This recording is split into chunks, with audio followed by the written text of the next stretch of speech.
La Edad Media comienza con la desaparición del Imperio de Occidente y acaba con la conquista de Constantinopla por los turcos.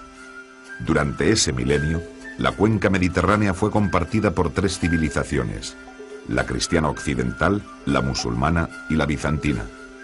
El fortalecimiento de las monarquías, el dominio turco sobre el Mediterráneo y el descubrimiento de América sentarían las bases del mundo moderno. Los dos primeros siglos medievales contemplaron la ruina del Imperio Romano de Occidente y la instalación en su territorio de los reinos germánicos. Mientras tanto, Justiniano lograría reconstruir por poco tiempo la vieja romanidad mediterránea.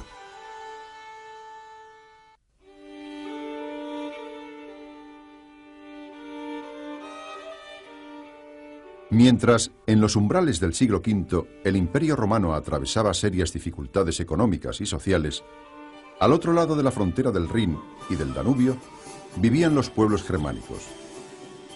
Estos, organizados en clanes y tribus dedicados a la agricultura y el pastoreo, estaban muy bien preparados para el combate. Los jefes germánicos se rodeaban de un séquito de guerreros con los que repartían el botín obtenido en sus incursiones. Algunos de esos pueblos bárbaros, como los godos, profesaban ya el cristianismo arriano y desde tiempo atrás habían establecido contactos con Roma. A raíz de las grandes migraciones que tuvieron lugar en ese siglo, los pueblos germánicos penetraron en el imperio, llegando varios de ellos a convertirse en federados del mismo. Tal fue el caso de los visigodos, que acabaron por instalarse en el sudoeste de Francia, y de los vándalos, suevos y burgundos, estos últimos localizados en el sudeste de Francia.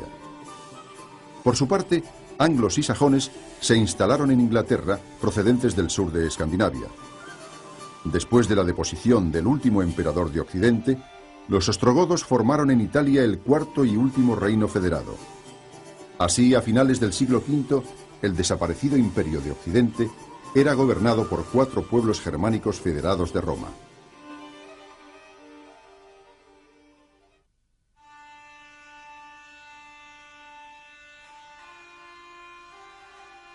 Desde finales del siglo VI hasta el siglo VIII, 4 grandes reinos germánicos configuraron el mapa político de Occidente: la heptarquía anglosajona, el reino lombardo de Italia, el reino franco y el reino visigodo de Hispania.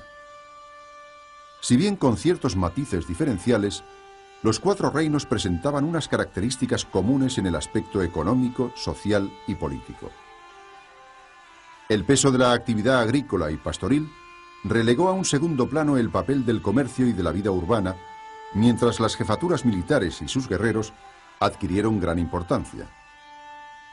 En el plano político, la concepción patrimonial del poder y los repartos sucesorios imposibilitaron la estabilidad de las monarquías. Tras la conversión de los 4 reinos al catolicismo, obispos y eclesiásticos se convirtieron en colaboradores de los reyes y en estimuladores de la vida cultural y artística. La debilidad de estas construcciones políticas ocasionó su ruina a lo largo del siglo VIII. En el caso del reino visigodo, una profunda crisis interna imposibilitó la resistencia frente a los árabes. La heptarquía anglosajona, aunque consiguió pervivir hasta mediados del siglo XI, estuvo muy pronto condicionada por las invasiones vikingas. Solo los francos, revitalizados por la dinastía carolingia, lograrían la hegemonía sobre gran parte de Occidente, acabando con el dominio lombardo en Italia.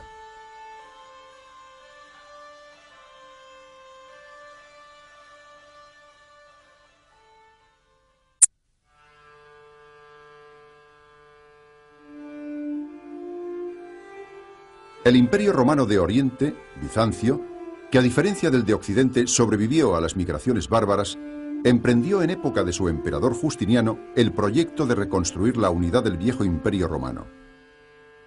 Sin embargo, aunque los generales bizantinos lograron conquistar los territorios de vándalos, ostrogodos y visigodos, los resultados del proyecto del emperador fueron parciales y efímeros. Si el nombre de Justiniano nos resulta hoy familiar, es por la obra legislativa que dirigió, una compilación del derecho romano que constituiría uno de los legados más importantes de Bizancio a la Europa medieval. Más tarde, en los años del emperador Heraclio, Bizancio hubo de hacer frente a nuevos peligros procedentes del mundo balcánico y sobre todo del Islam. Si bien la expansión musulmana le arrebató los territorios de Persia, Egipto y Siria, Bizancio supo reorganizarse militarmente, defendiendo Constantinopla mientras acentuaba los rasgos helénicos en sus manifestaciones culturales y artísticas.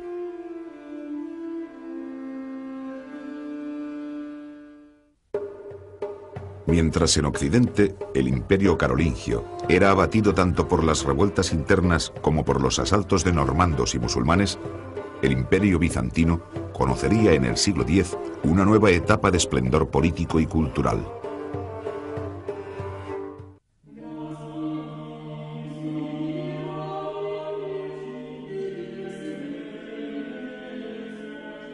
A mediados del siglo VIII, el mayordomo de palacio Pipino el Breve depuso al último monarca merovingio y con el apoyo del Papa se proclamó rey de los francos. Nacía así la dinastía de los carolingios, instauradores de un nuevo imperio en Occidente. Carlomagno fue coronado tras sus fulgurantes victorias sobre lombardos, ávaros, sajones y bávaros, emperador de los romanos por el Papa León III. A pesar de su título, el nuevo imperio poco se parecía al que había desaparecido en el siglo V. Era franco y su centro se situaba en el corazón de Europa, lejos del Mediterráneo. Los organismos centrales del gobierno residían en el palacio de Aquisgrán, mientras la administración local corría a cargo de condes, duques o marqueses. En la época carolingia, la economía prosiguió el proceso de ruralización iniciado desde los albores de la Edad Media. La vida urbana languidecía y los intercambios eran muy modestos. Por estos años, en la península ibérica, se organizaba la ofensiva contra los musulmanes.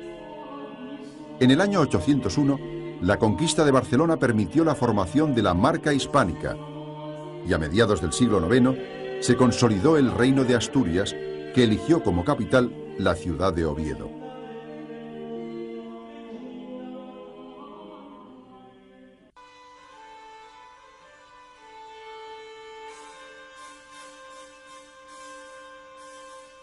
El período comprendido entre mediados del siglo IX y los umbrales del año 1000 es uno de los más convulsos de la historia del Occidente medieval. Las rivalidades entre los hijos de Luis el Piadoso, sucesor de Carlomagno, desembocaron en los repartos de Verdún, que dividieron el territorio imperial en tres porciones: Francia a occidente, Germania a oriente y en el centro una franja que unía a Aquisgrán con Roma. Esta división conduciría, mientras se afianzaban los dos nuevos reinos de Francia y Germania, a la desaparición del título imperial en el año 888. El final del imperio carolingio coincidió con la segunda gran oleada de invasiones sobre Europa, protagonizadas por árabes, húngaros y sobre todo normandos. Sin embargo, el origen de la crisis no solo fue exterior. Contribuyeron a ella la ruina del poder público y las rivalidades de los poderosos por beneficiarse de un incipiente crecimiento económico. Era el inicio de la sociedad feudal. A principios del siglo X se produjo la segunda y definitiva restauración del Imperio de Occidente en la persona de Otón I de Sajonia, que tras vencer a eslavos y húngaros fue coronado emperador en Roma. Por estar centrado en Germania e Italia, el nuevo imperio recibe el nombre de romano-germánico.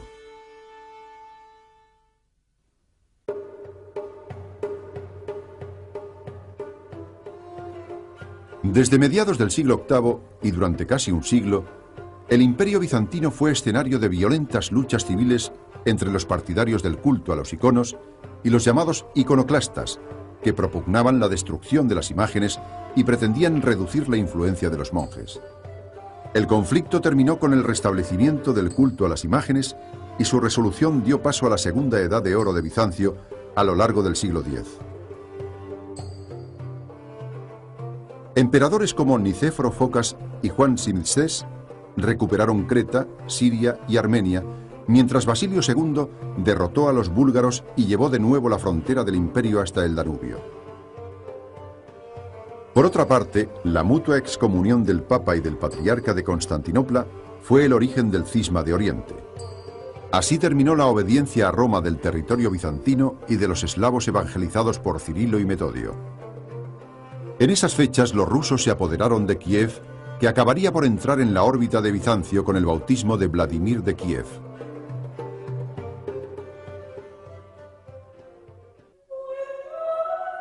El crecimiento demográfico y el dinamismo económico de la sociedad occidental, así como el desarrollo de una clase feudal agresiva, acabarían por invertir la relación de fuerzas en todo el Mediterráneo, hasta entonces favorable al Islam y a Bizancio.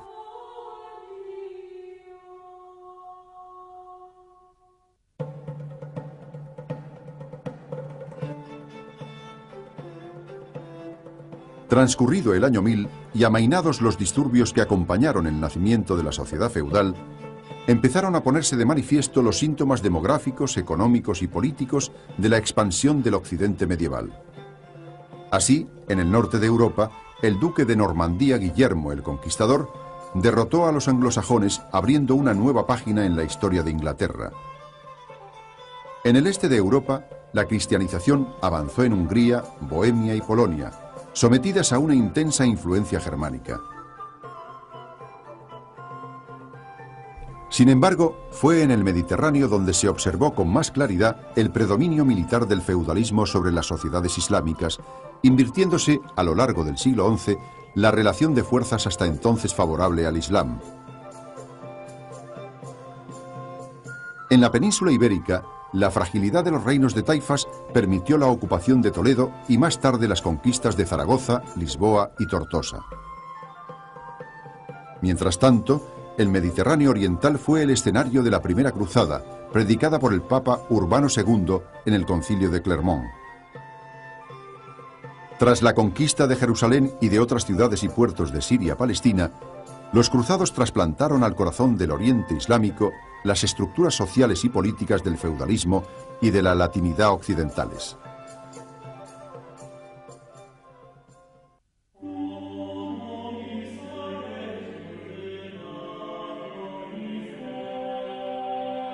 El rasgo más característico de la vida política de Europa occidental en los siglos XII y XIII fue el creciente afianzamiento del poder monárquico.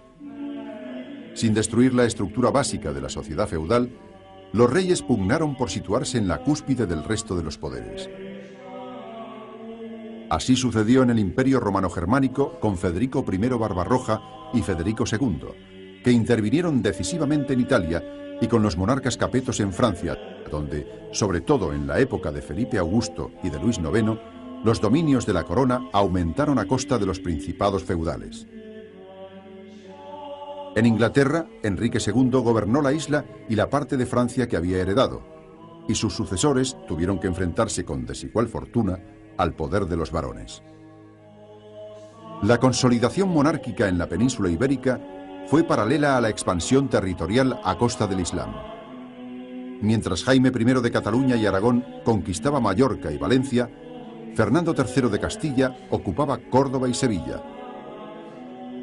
En los años de Roger II y de Federico II, alcanzó su esplendor el reino normando de las dos Sicilias, donde se fundían las tradiciones latinas, griegas y árabes.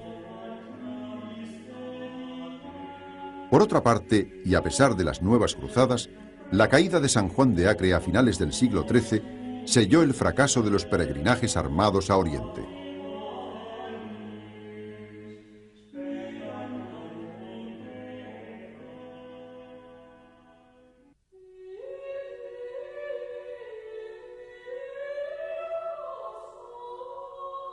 Desde mediados del siglo XI y tras el período de apogeo bajo la dinastía macedónica, Bizancio comenzó a mostrar signos de crisis. Por un lado, el afianzamiento de la aristocracia terrateniente lo condujo por la senda del feudalismo. Por otro, los turcos selchukíes arrebataron al imperio parte de Asia Menor. Finalmente, Bizancio acabó por perder su independencia comercial cuando Alejo I confirió importantes privilegios a los venecianos.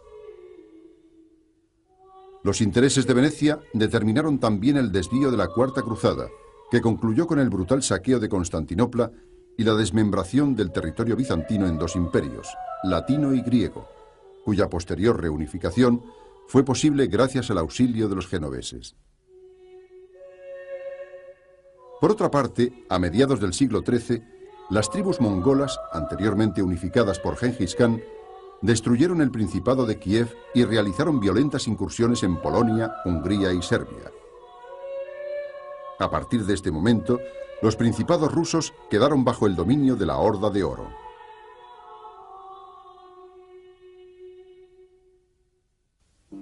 Los campos y ciudades de Occidente experimentaron serias dificultades en el siglo XIV.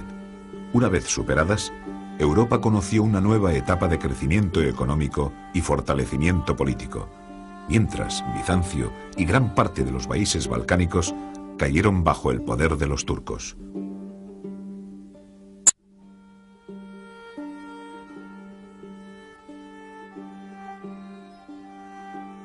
El hambre, la peste y la guerra fueron compañeros asiduos de los hombres y mujeres del siglo XIV, uno de los más dramáticos de la historia de Europa. Una serie de años de malas cosechas ocasionaron terribles hambrunas. Más tarde, sobre una población biológicamente debilitada, se abatió la peste negra, que en sus continuas recurrencias acabó con casi el tercio de la población. A todo ello se sumaron los efectos de la guerra, prácticamente endémica en todos los estados. La guerra de los 100 años entre Francia e Inglaterra resultó especialmente mortífera para las tierras francesas. Los conflictos entre príncipes electores, nobles y ligas urbanas afectaron al imperio. La península ibérica sufrió las guerras entre las coronas de Aragón y Castilla y las luchas civiles en esta última. Sobre la dividida Italia estallaron las rivalidades entre las diferentes ciudades-estado. El hecho de que las campañas militares tuvieran como objetivo preferente la destrucción de las fuentes de riqueza del adversario desestructuró gravemente la vida agraria, la producción artesanal y el comercio urbano. La omnipresencia de la muerte a lo largo del siglo se reflejó en temas iconográficos como las danzas de la muerte o la colocación de terroríficos esqueletos en los monumentos funerarios.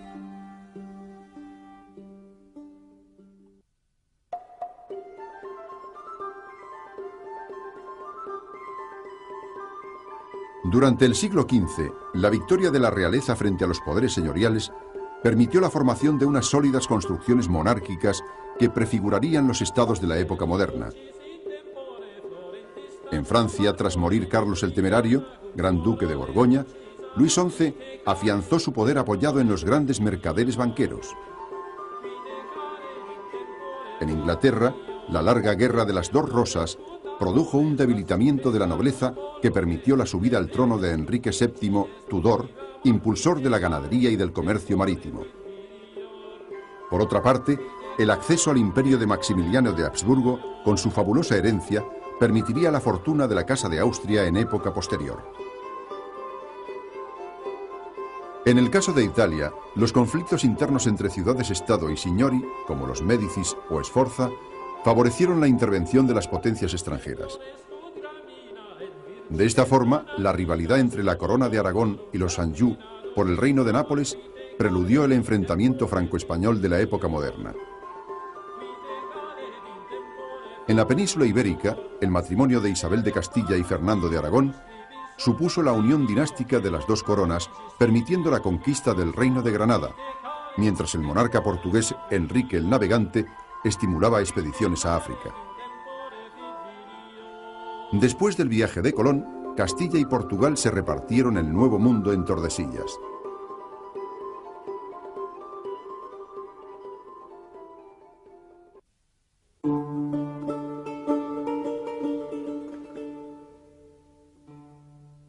La reunificación de Bizancio bajo la dinastía de los Paleólogo no logró mejorar la situación de un imperio intensamente feudalizado y amenazado por búlgaros, serbios y otomanos. Si bien la presión otomana fue detenida fugazmente por la irrupción de los mongoles de Tamerlán, el cerco se estrechó sobre Constantinopla. Tras un asedio de 2 meses, la ciudad cayó en poder de los turcos, que la transformaron en la capital del Imperio Otomano. Idéntica suerte corrieron poco después Grecia y el Peloponeso. Mientras tanto, en Europa Central surgieron dinastías nacionales más preocupadas por acabar con las influencias germánicas que por formar una sólida resistencia contra los turcos. Así, tras la batalla de Kosovo, se inició la penetración otomana en los Balcanes, que proseguiría a finales del siglo XV.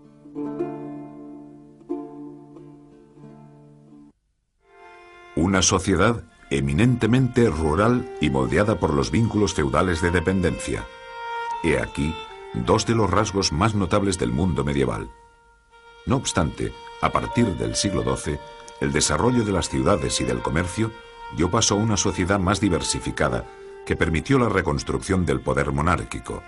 En este edificio social y político influyó decisivamente la Iglesia. En el inicio de la Edad Media, la pervivencia de la vida urbana y del comercio en el Oriente bizantino, simbolizada por Constantinopla, contrasta con el proceso de ruralización del mundo occidental, acompañado por el desarrollo de los vínculos feudales en torno a la tierra.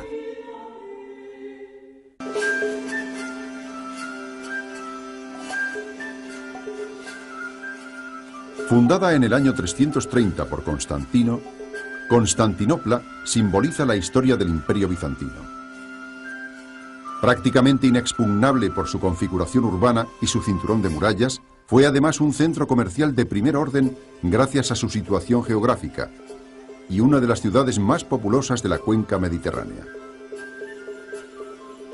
Sus talleres y tiendas, situados a lo largo de una gran arteria central, constituyeron el pulmón económico de Bizancio.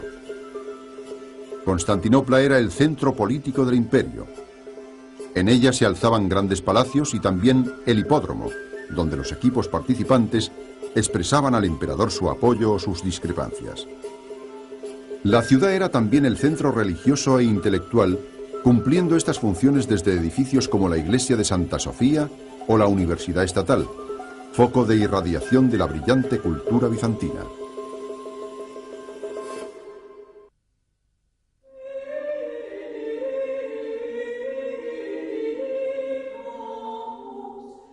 El mundo medieval fue una sociedad predominantemente agraria. A partir del siglo XI, el crecimiento demográfico y el avance en las técnicas agrícolas conllevaron un aumento de la producción que repercutió en la relativa mejora de la condición campesina, ya que los señores tuvieron que reducir sus exigencias para atraer repobladores y colonizadores. No obstante, en el siglo XIV, la presión de la población sobre unos recursos socialmente limitados causaría el empeoramiento de la vida rural y el aumento de las cargas señoriales. Esta situación, añadida a las hambres, pestes y guerras, provocó importantes revueltas campesinas en toda Europa. Vuelta la paz, se inició en el siglo XV una nueva expansión agraria estimulada en gran parte por la demanda de las grandes ciudades.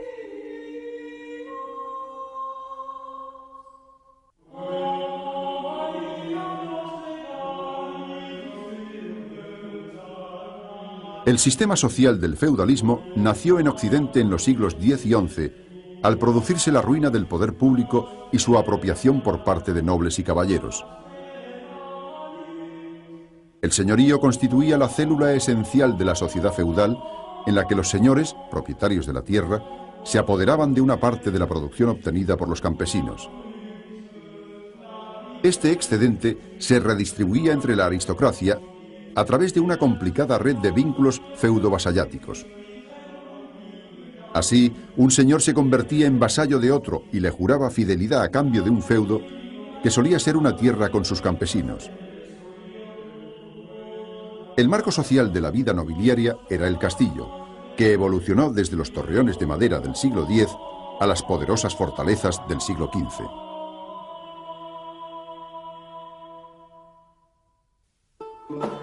El despertar de Occidente, desde mediados del siglo XI, puede simbolizarse en el auge de las ciudades, en el desarrollo del comercio y en el nacimiento de una nueva sociedad urbana y mercantil. Sobre esas bases, pudieron edificarse unas sólidas construcciones políticas.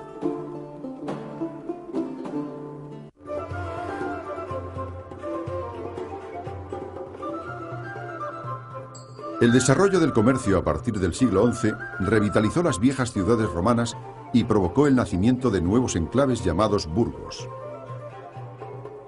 Ya fuese de forma pacífica o mediante revueltas, su población mercantil y artesanal, la burguesía, llegó a obtener de los señores el derecho a autogobernarse y a regular la vida de la ciudad. Los artesanos estaban agrupados en corporaciones de oficios que defendían los intereses del grupo y velaban por la calidad y el precio de los productos. El gobierno de la ciudad, en un principio ejercido por la Asamblea de Vecinos, acabó con el tiempo en manos de los grandes mercaderes, lo que provocaría frecuentes revueltas del mundo artesanal. Las grandes metrópolis de la Edad Media fueron Florencia, Venecia, París y Brujas.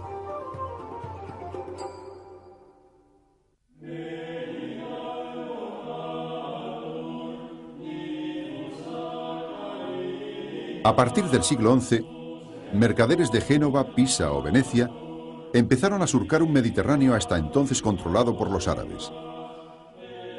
Poco a poco, la actividad mercantil acabó por alcanzar las ciudades del interior y las ferias se convirtieron en las grandes citas del comercio internacional.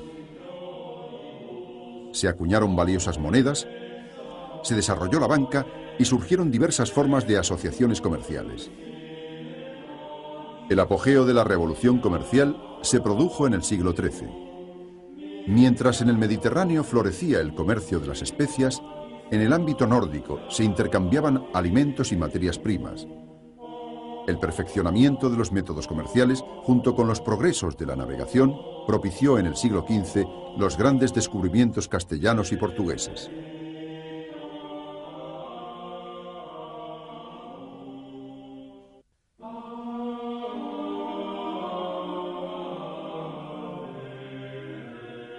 Enfrentadas a los poderes feudales, las nuevas monarquías occidentales consiguieron afianzarse a lo largo de los siglos XII y XIII gracias al apoyo de la Iglesia y de la burguesía, llegando a colocarse en la cúspide de la pirámide feudo-vasallática.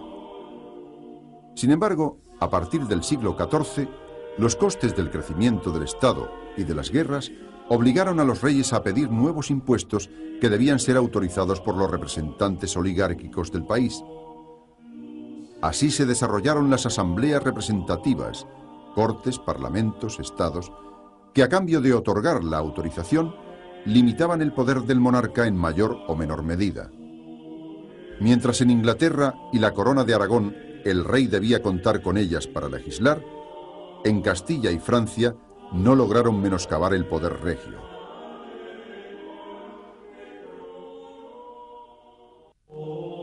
A partir de la conversión al catolicismo de las monarquías germánicas, la Iglesia no cesó de influir de forma creciente en todos los órdenes de la vida, tanto en la esfera de las relaciones políticas como en los niveles mucho más profundos de la sociedad y las mentalidades colectivas.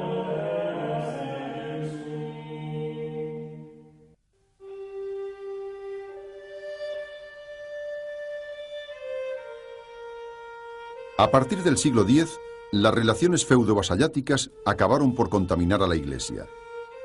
La reforma de esta y el intento de subtraerla al poder laico provocaron en el siglo XI un enfrentamiento entre el Papa Gregorio VII y el emperador Enrique IV sobre la primacía del poder temporal o el espiritual. El conflicto prosiguió en el siglo XII, tanto en el Imperio como en Inglaterra, en las personas de Enrique II y Thomas Becket, y culminó en el siglo XIII cuando Inocencio III formuló la teoría de la teocracia pontificia frente al emperador Federico II. En los 2 siglos siguientes, el papado conocería una profunda crisis al trasladarse la sede papal a Aviñón y producirse después el cisma de Occidente.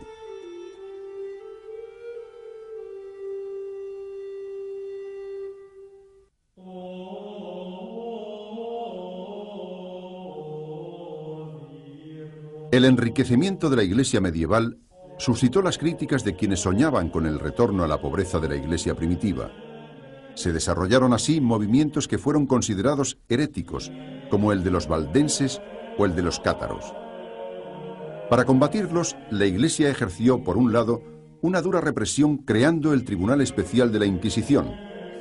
y pretendió, por otro, responder al ideal de pobreza en su propio terreno, suscitando la creación, a principios del siglo XIII, de órdenes mendicantes. Las hambres, pestes y guerras de los siglos XIV y XV repercutieron también en la vida espiritual. Mientras flagelantes y sermones penitenciales pretendían aplacar la cólera divina, nuevos movimientos heréticos como el de Juan Hus en Bohemia presagiaban la futura reforma protestante.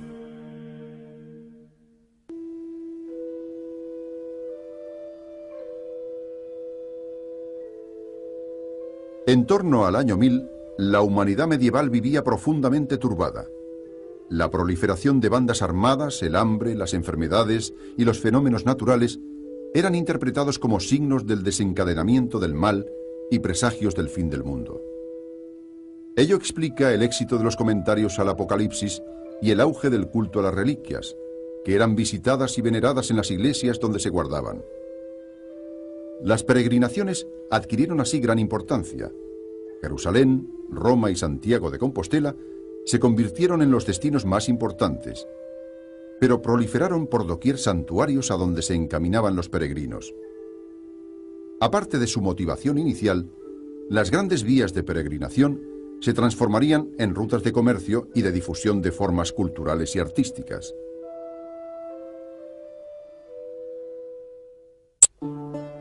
Hasta el siglo XII, los monasterios fueron los grandes hogares del saber. Después, el legado árabe y judío fecundaría a través de Hispania a la cultura impartida en las universidades. En literatura y arte, la lírica trovadoresca, la épica y el románico reflejaron un occidente feudal y monástico, mientras el gótico, el humanismo y el arte del siglo XV expresaban los ideales nacidos en las ciudades. Durante los oscuros tiempos de las monarquías germánicas, la Iglesia logró preservar parte del saber de la antigüedad. Más tarde, desde la época carolingia hasta entrado el siglo XII, serían los monasterios los grandes centros de cultura del mundo occidental.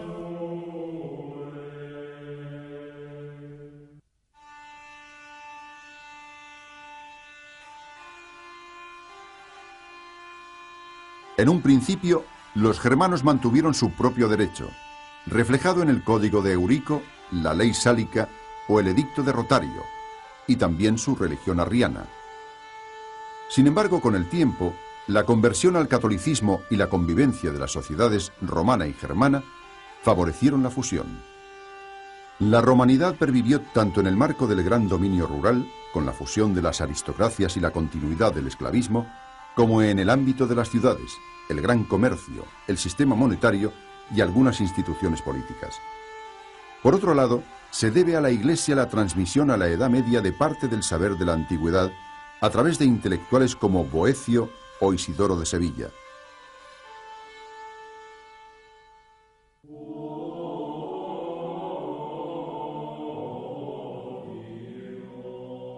Carlomagno proporcionó la necesaria instrucción a los cuadros eclesiásticos y laicos que debían gobernar el imperio, reuniendo en Aquisgrán a intelectuales de Irlanda, Inglaterra, Hispania y Germania. Destacaron entre otros Rabano Mauro y Alcuino de York, introductor del sistema escolar basado en las 7 artes liberales. Mientras se formaban bibliotecas y se copiaban obras de la antigüedad, en el ámbito artístico se observó la influencia de modelos antiguos y bizantinos en casos como el de la Capilla Palatina de Aquisgrán o los mosaicos y pinturas de Saint-Germigny-des-Prés, Saint-Germain-d'Auxerre o Moustaire. De especial interés fueron también la orfebrería, que produjo espléndidos relicarios, y las miniaturas, entre las que cabe destacar el Salterio de Utrecht y el Evangeliario de Evon.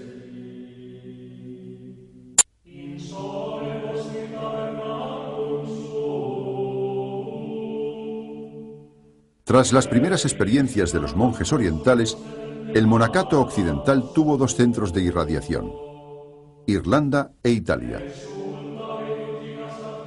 La regla redactada por San Benito, que vinculaba el trabajo manual con la oración, fue pronto asumida por el papado, extendiéndose por todo Occidente.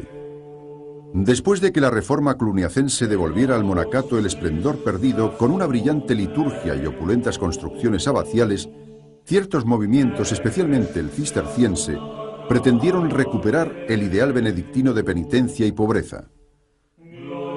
Aunque el monacato contribuyó en parte a la expansión agraria, su impronta fue más duradera en el ámbito cultural. Sus escuelas y sus escriptoría, donde se copiaban los manuscritos, fueron hasta el siglo XII los únicos focos de irradiación cultural de Occidente.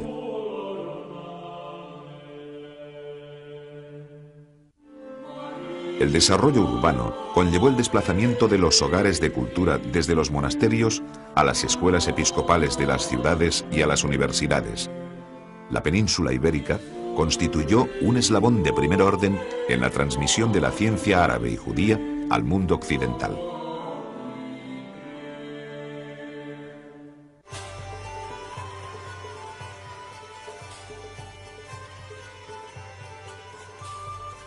La cultura fue patrimonio exclusivo de los monasterios hasta que, con el auge de las ciudades, surgió una enseñanza propiamente urbana, que inicialmente se desarrolló en escuelas episcopales como la de Filosofía de París, la de Derecho en Bolonia y la de Medicina en Montpellier.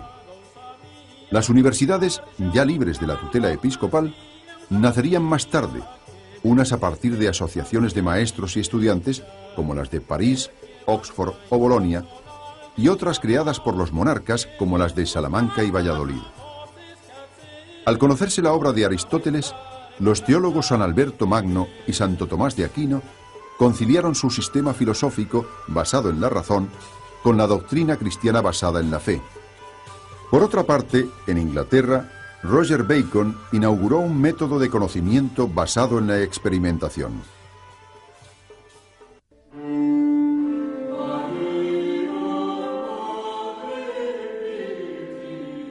La coexistencia en Hispania de cristianos, musulmanes y judíos impregnó la historia de la Edad Media peninsular. En el terreno artístico, los ejemplos más claros se hallan en la originalidad del arte mozárabe y del arte mudéjar, donde los estilos románico y gótico están muy influidos por elementos árabes. En el ámbito cultural y científico, ya en el siglo X, el monasterio de Ripoll fue un importante centro difusor de la ciencia árabe. Más tarde, las traducciones de obras en esa lengua al latín o al hebreo transmitieron a Occidente gran parte del saber de la antigüedad, fecundando la vida intelectual de Europa. Toledo, la ciudad de las tres religiones, ocupó un lugar privilegiado en este proceso, impulsado después por Alfonso X el Sabio. Allí se tradujeron un impresionante número de obras de filosofía, matemáticas, medicina y astronomía. Hasta el siglo XIII, la literatura expresó los ideales feudales, al igual que el arte románico tradujo el esplendor de las grandes abadías. El despertar de las ciudades se manifestaría en el gótico, arte de las catedrales y de la burguesía. Más tarde, el humanismo sentó las bases del Renacimiento.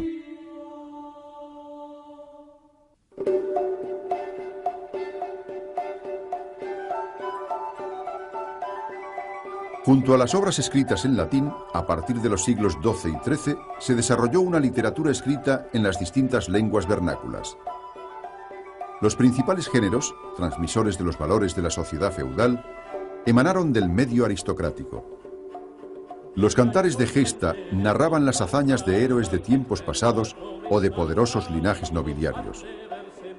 La literatura caballeresca, ejemplificada en los relatos sobre el rey Arturo y los caballeros de la Mesa Redonda, contaba las proezas guerreras y amorosas de sus protagonistas.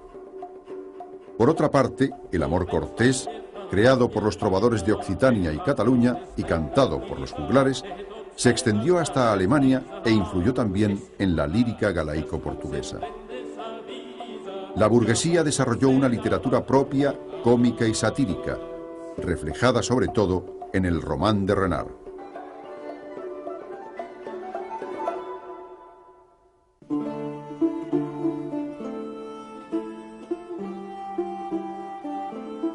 Desde mediados del siglo XI se desarrolló en toda Europa el arte románico. Sus más acabados ejemplos corresponden a grandes iglesias abaciales con plantas de cruz latina y gruesos muros sin apenas aberturas al exterior. En las grandes iglesias de peregrinación, una cripta subterránea custodiaba las reliquias, mientras se desarrollaron en el ábside amplios deambulatorios. La iconografía de capiteles, pórticos y frescos completaba las enseñanzas impartidas por los predicadores a una población iletrada. A diferencia del románico, el gótico fue un arte urbano, siendo las grandes catedrales su expresión más acabada. El gótico supuso el triunfo de la luz, que penetraba a través de vidrieras y rosetones. Junto a la iconografía religiosa, en sus pórticos se representaban escenas de la vida cotidiana.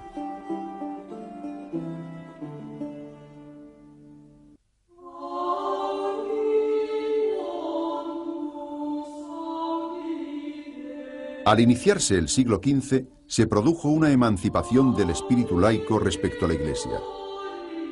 En las universidades fundadas por los reyes, destinadas a formar los cuadros burocráticos del Estado, se estudiaba en consecuencia más derecho que teología.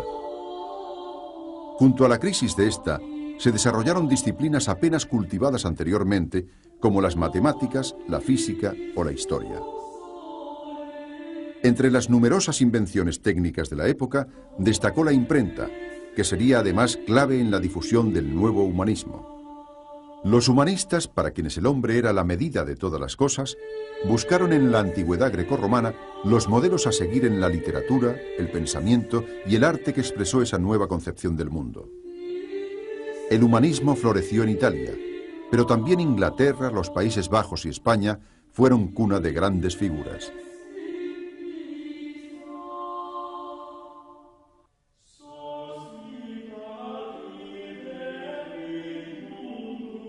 En el principio de la Edad Media, el mapa político del mundo cristiano se caracterizó por el desplazamiento del centro de gravedad desde el Mediterráneo, enseñoreado por el Islam, hacia el norte de Europa. Al final del periodo, la conquista de Constantinopla por los turcos supuso el fin del Imperio Romano Oriental, mientras las navegaciones atlánticas preludiaban la era de los grandes descubrimientos.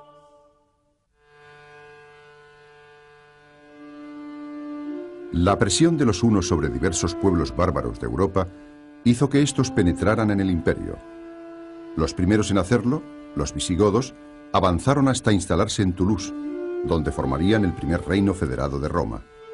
Simultáneamente, se desplazaban también otros pueblos.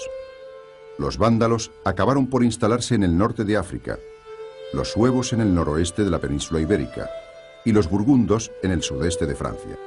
Posteriormente, los anglos, los yutos y los sajones se instalaron en Gran Bretaña y los francos al otro lado del Rin. Mientras, Italia fue ocupada por los ostrogodos primero y luego por los lombardos. Después de todo ello, Justiniano extendería de nuevo los límites de Bizancio. Sin embargo, esta reconquista fue efímera y finalmente 4 reinos germánicos principales configuraron el mapa de Europa.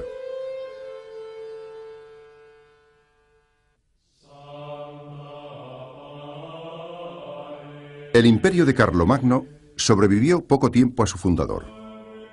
Tras su muerte, el llamado Reparto de Verdún sancionó su división. Simultáneamente, sobre Europa se produjo una nueva oleada de invasiones. Los vikingos asaltaron Inglaterra y descendieron por las costas de Francia y de la península ibérica, saqueando a su paso ciudades y costas. Penetraron en el Mediterráneo, avanzando hasta Italia.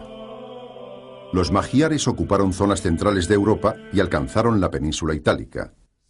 Por su parte, los musulmanes accedieron a las costas europeas, partiendo desde el norte de África. En el siglo X, Otón I fundaría un nuevo imperio a partir del ducado de Sajonia. Absorbiendo otros ducados y reinos, estableció finalmente las fronteras del imperio romano-germánico.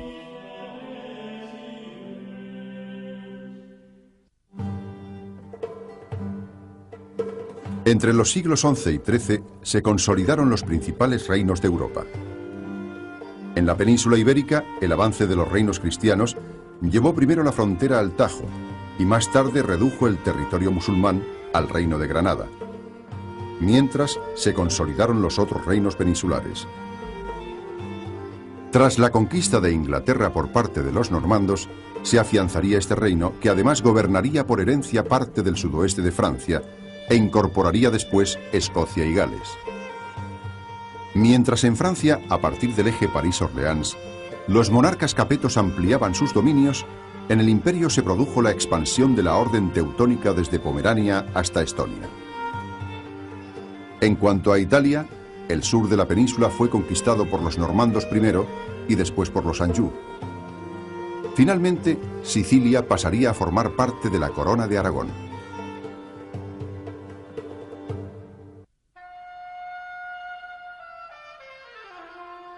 La Guerra de los 100 Años resultó en un principio favorable a Inglaterra, que acabó sin embargo por perder sus posesiones en Francia. En esa época se produjo también la ascensión del Gran Ducado de Borgoña. En la península ibérica prosiguió la expansión de la corona de Aragón con las conquistas de Cerdeña, Atenas y Neopatria, y finalmente del Reino de Nápoles. Dentro del imperio se observó en el siglo XIV el crecimiento de la Casa de Luxemburgo, que ocuparía momentáneamente el Reino de Hungría. Ese predominio fue contrarrestado por el acceso de la Casa de los Habsburgo. El Reino de Hungría acabaría por afianzarse como un gran estado, al igual que el que resultó de la unión de Polonia y Lituania. Por otra parte, los cantones suizos se independizaron del imperio.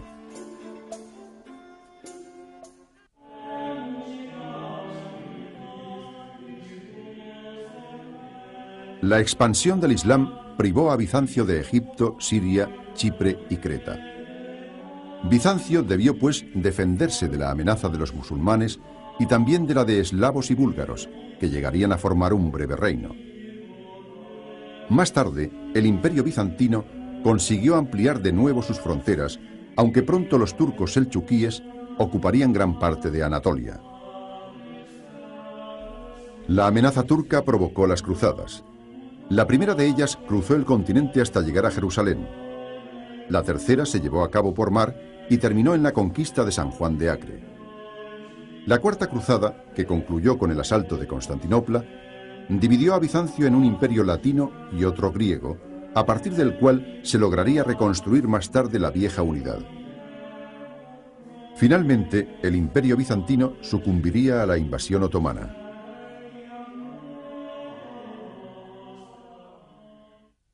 Posibilitaron la estabilidad de las monarquías.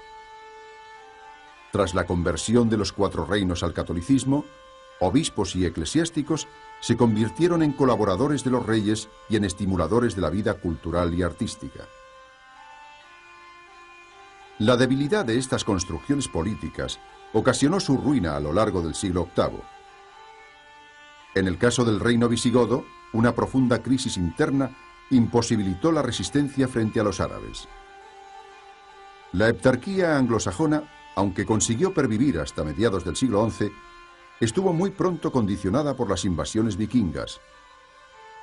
Solo los francos, revitalizados por la dinastía carolingia, lograrían la hegemonía sobre gran parte de Occidente, acabando con el dominio lombardo en Italia.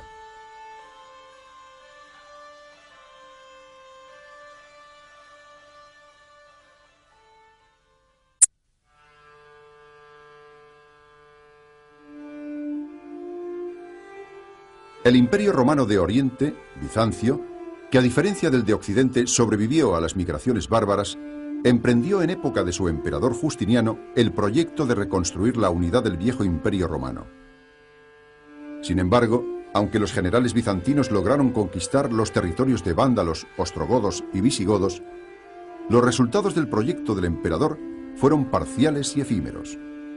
Si el nombre de Justiniano nos resulta hoy familiar, es por la obra legislativa que dirigió, una compilación. La Edad Media comienza con la desaparición del Imperio de Occidente y acaba con la conquista de Constantinopla por los turcos. Durante ese milenio, la cuenca mediterránea fue compartida por tres civilizaciones: la cristiana occidental, la musulmana y la bizantina. El fortalecimiento de las monarquías, el dominio turco sobre el Mediterráneo y el descubrimiento de América sentarían las bases del mundo moderno. Los dos primeros siglos medievales contemplaron la ruina del Imperio Romano de Occidente y la instalación en su territorio de los reinos germánicos, Mientras tanto, Justiniano lograría reconstruir por poco tiempo la vieja romanidad mediterránea.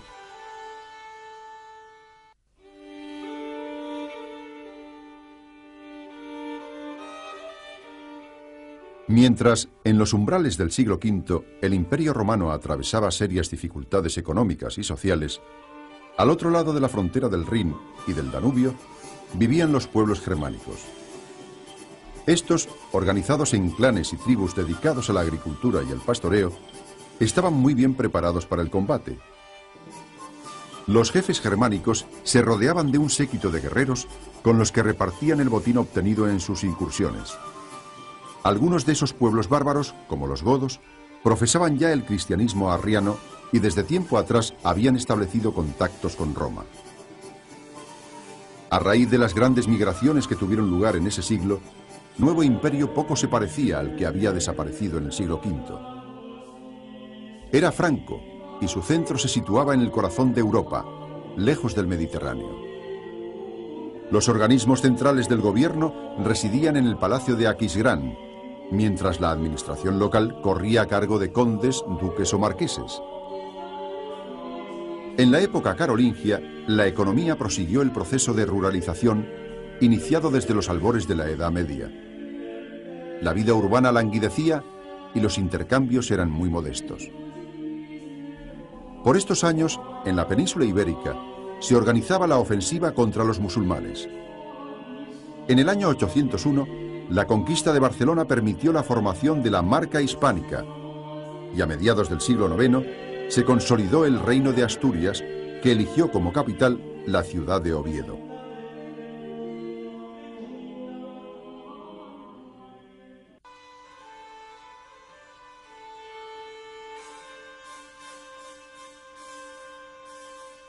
El período comprendido entre mediados del siglo IX y los umbrales del año 1000 es uno de los más convulsos de la historia del Occidente medieval. Las rivalidades entre los hijos de Luis el Piadoso, sucesor de Carlomagno, desembocaron en los repartos de Verdún, que dividieron el territorio imperial en tres porciones: Francia a occidente, Germania a oriente y en el centro una franja que unía a Aquisgrán con la acción del derecho romano, que constituiría uno de los legados más importantes de Bizancio a la Europa medieval. Más tarde, en los años del emperador Heraclio, Bizancio hubo de hacer frente a nuevos peligros procedentes del mundo balcánico y sobre todo del Islam.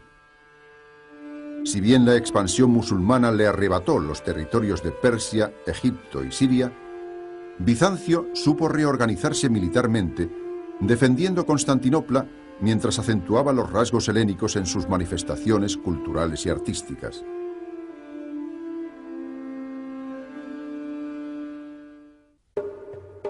Mientras en Occidente el imperio carolingio era abatido tanto por las revueltas internas como por los asaltos de normandos y musulmanes, el imperio bizantino conocería en el siglo X una nueva etapa de esplendor político y cultural.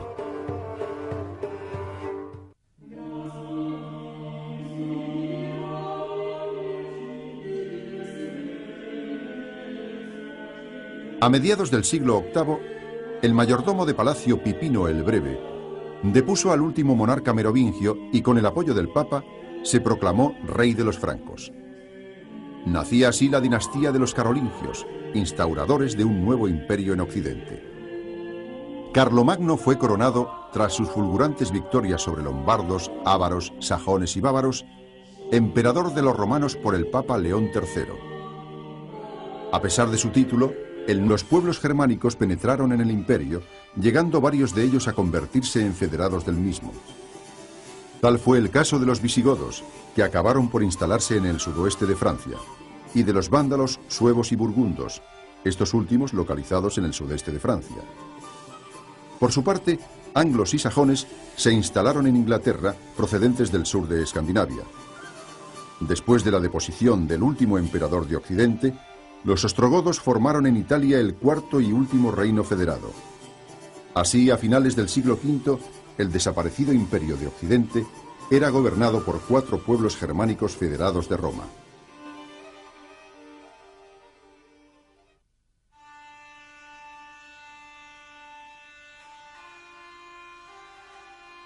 Desde finales del siglo VI hasta el siglo VIII, 4 grandes reinos germánicos configuraron el mapa político de Occidente. La heptarquía anglosajona, el reino lombardo de Italia, el reino franco y el reino visigodo de Hispania. Si bien con ciertos matices diferenciales, los 4 reinos presentaban unas características comunes en el aspecto económico, social y político. El peso de la actividad agrícola y pastoril relegó a un segundo plano el papel del comercio y de la vida urbana, mientras las jefaturas militares y sus guerreros adquirieron gran importancia. En el plano político, la concepción patrimonial del poder y los repartos sucesorios imposibilitaron